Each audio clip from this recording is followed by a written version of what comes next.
Hey everyone, Jack from the Cardboard Herald here, and you may have heard on a recent episode of our podcast, The Cardboard Herald, where I had a bunch of friends of the show come on and give their favorite gaming memories of 2017 or all time, whatever memories really brought joy to them as kind of our end of the year episode. And some of those submissions came in form of video, so I thought I'd publish them here. So here are favorite gaming memories of Jerry Hawthorne, Jamey Stegmaier, and Chris and Lindsay of Behind the Box. I'm going to share one final story at the end here. Thanks for watching The Cardboard Herald. Hello there, my name is Jerry Hawthorne. I'm the designer of Mice and Mystics and the upcoming Stuffed Fables. And my favorite gaming experience is probably back when my friend and I were in about 6th grade. His mom got a new refrigerator, and we took the cardboard box that the refrigerator came in, and we opened it up out on the floor, and we took crayons and we drew a giant dungeon on this cardboard box. And we took out all of our little D&D miniatures. We didn't have very many. We hadn't even learned how to play D&D at that point. We were just liked collecting the miniatures, and we put them all out there, and we had this wonderful, made up our own rules and had this wonderful little dungeon game. And then had so much fun. I spent the night, we played all night long on the kitchen floor, and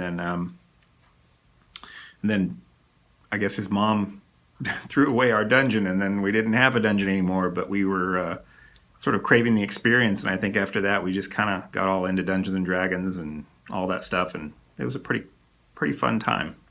I think it's probably my first experience with tinkering with game design, probably when I was in 6th grade. This is Jamey with Stegmaier Games. I am going to talk about my favorite gaming memory, of which I have many, many happy memories playing games, many memorable moments, but a few came to mind, and I wanted to share one in particular. Now, I want to say up front that this is about a game called Seafall, which is a legacy game that has lots of spoilers. The thing I'm going to mention is something that is not in the game. So I'm going to talk about something that is not in Seafall. And so in the slightest of way, it is spoiling Seafall, and that this thing is not in Seafall, but you probably wouldn't expect it to be in there anyway, and that's why this is one of my favorite memories. So Seafall comes with these boxes, these big tuck boxes of things that you will unlock at some point in the campaign. And you're not supposed to open them until the game tells you to. But a friend of mine, so I was playing Seafall, we had a group of 5 people playing Seafall. I think we had played maybe 1 or 2 games. And a friend and I were cleaning up these boxes, and I was telling her about a component that I was considering for Charterstone, which didn't end up going into the game. It has nothing to do with Charterstone either at this point. But it was an eye patch, like a pirate's eye patch that covers one eye. I thought it would be fun for Charterstone if at some point you unlocked this eye patch, and whoever unlocked it had to wear it for the rest of the campaign.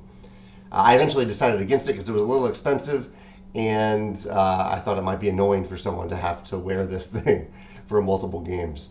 So I was showing my friend this eye patch, and she pointed out that we were playing Seafall, a game largely about pirates, and a game where an eye patch wouldn't make sense. And she came up with the clever idea of putting the eye patch in one of the tuck boxes. So she opened it very carefully. She opened the tape from the bottom of one of the tuck boxes and put the eye patch in the tuck box and then closed it again. So we never saw what was in the tuck box. We weren't spoiling anything for ourselves. And we also didn't know when that tuck box was going to open. So fortunately, I think it was 1 or 2 weeks later, we were playing Seafall with our group.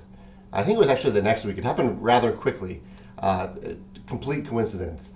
One of my friends, Josh, did something that prompted him to be allowed to open a tuck box. And it happened to be the tuck box that had the eye patch in it. So he opens this tuck box, he pulls out some stuff, I won't say some stuff that was in there, but it's like generic stuff. I think there was like some cards in the box. And he got to the bottom and he was like, whoa, what is this? Pulled out the eye patch. My friend Katie and I, who had put it in there, managed to hold our tongues and not give it away that we were the ones that had put that eye patch in there. And obviously there were no instructions in the box of how to use the eye patch. So Josh was like, okay, I guess he did what we hoped he would do, which was think, okay, I guess I have to wear this now. And so for the rest of that game of Seafall, he wore the eye patch, turned out to be, as I suspected, pretty annoying to wear for a long time. So it didn't get worn much after that. But for that one game, it was absolutely worth it to have this eye patch being worn that we had snuck into this game. Largely because it made sense in the game. Like it's a game of opening up surprises and not knowing what's in those boxes, and making sense of what you find. And the only thing that Josh could make sense of was that he had to wear this eye patch. So yeah, this is a weird gaming memory because it doesn't really have to do with the mechanisms of the game, other than Seafall allowing the potential for something like this to happen. But it was a delightful moment that we had as a group, and that I'm sure I'll never forget. So I'm curious, I guess, in whatever form that you're watching this, on video or in Jack's podcast, if you've ever kind of, I guess, pranked someone during a game, whether it's a campaign game or an individual session game. I'd love to hear about what you did. Hi, we're Chris and Lindsay from Behind the Box, and our favourite gaming memory is a few years ago, for my birthday, Lindsay GM'd an RPG that she'd made. Yeah, it was a lot of hard work. I knew that I wanted to do a role-playing game that was based on the Agatha Christie novel, And Then There Were None. But I had very little experience with GMing or RPGs, so I ended up making my own system. Just dived in at the deep end. Yeah. We used dice, but it was a little different than what was out there. And I made all these characters that were a bit more modern to kind of bring life to the story, and made us an island, and passed out like a little murderer piece of paper. Nobody knew who the murderer would be, and so I just assigned it randomly, and luckily it ended up being the character I was controlling, which actually made it a lot better. Yeah, you say luckily. For the rest of us, we didn't know who to trust. And so, because we all got given random characters, nobody made them, it was really, really fun, and everyone got into the role they'd been given. And so we had, like, my brother was playing, and he killed the first two characters he was playing as because he got in the way of the murderer. The third character he was playing as the boat captain. Yeah. And he just Just bailed. left. His character just left. We had another friend that was being really suspicious. He was walking around the grounds, just kept disappearing. He was passing me notes. Passing notes to Lindsay, and so everyone else is like, what's going on over there? We can't trust him. And then my mum, this is the thing that really stands out to me. She got given the character of this old man that was just not meant to be that pleasant and didn't trust women because he had like a bad relationship. Mm-hmm. She transformed this guy into the most horrible, most arrogant, grumpy old man, and was like yelling at us, like we'd ask him questions, and she'd be like, "Why do you care?" He was a horrible person. Because your mom is like this really kind, somewhat posh, just well brought up British lady, and then for her to be just imagining this character to be so awful, it was really funny. Yeah, we were all super surprised by the way that she was, but it was so funny and everyone just loved it. And for me, it's so special because you had been working on it for months, and I would see you with the laptop, with all these pens and papers and pads, writing all this stuff down, knowing it was something for my birthday, like an event, but I had no idea what it was going to be. And all my friends knew, my family knew, and so it just meant a lot to me when it was revealed that we're going to be spending the whole day doing a big RPG that you'd made from scratch. And yeah, it really was just a phenomenal day, and it's something I'll always remember fondly. It was perfect. Yeah. Okay, so one of my favorite gaming memories that I didn't share on the podcast is a much more recent memory, but it's more about just hanging out with buddies. So we had, as a group, all been playing games together, but our lives had kind of moved on. We hadn't played as many big games as we once did, you know, things that we truly loved breaking out at one point. Battlestar Galactica, Warrior Knights, Middle-earth Quest, all these meaty games that just didn't fit our lifestyle as much anymore. So us buddies decided, why don't we just set aside one night out of the month where we get together, we'd make dinner, and we would play these heavyweight games. And we could structure our time around it to make sure that we all got to spend time together. And it worked great. We were playing tons of awesome games that weren't really seeing a lot of life.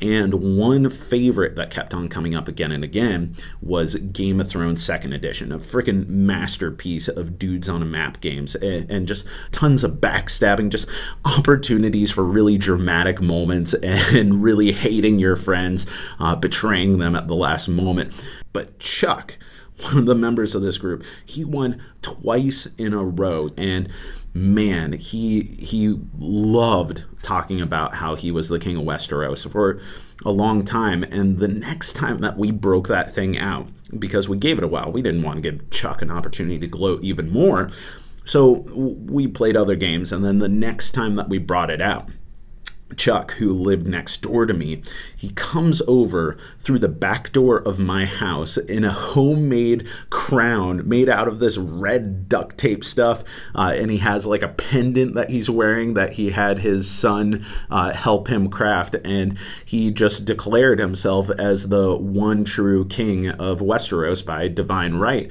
and he proceeded to sit down and defend his title, to which I won, and he decided he would give up that crown that night, and I still have that sitting around at my home. In fact, I'll post a picture overlaying on top of this video.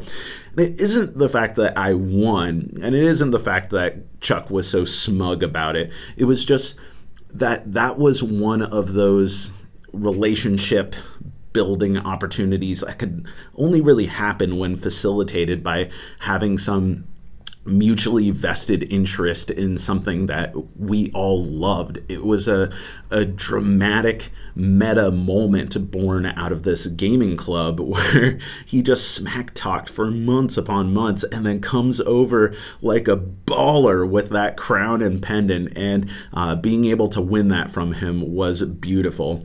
I proceeded to lose several more matches, and I think the pendant moved on, but the crown did not, and is one of my prized possessions in my gaming collection, and one of my favorite gaming memories of just hanging out with great dudes playing great games. So thank you everyone for watching the Cardboard Herald's video channel. We got all kinds of stuff over here. We got reviews, recommendations, record things, and then also we have some podcasts going on. We have TCbH Reviews, a podcast where we have audio versions of our written reviews, and a bunch of behind the scenes bonus stuff where we talk about what went into creating those reviews. And then we have our TCbH interviews, or just titled The Cardboard Herald, which is our weekly interviews with creative gamers and game creators. So I hope that you check out all that stuff, and especially the end of the year episode where we share our favorite gaming memories, and we have all kinds of additional memories by, Carla from Weird Giraffe Games, Andrew from Atheros Games comes on, Chris in December from C&D Discuss, and then, we had 2017 Spiel winner Bruno Catala come on. Be sure to tell us about your favorite gaming memory of all time, or 2017, whatever, or brand new memory of 2018. Let us know in the comments below. And if you could do me a solid and let like 10,000 other people watch this and have them subscribe, that would be totally awesome. Otherwise, just thank you for watching. I've been Jack for the Cardboard Herald, and you keep on gaming.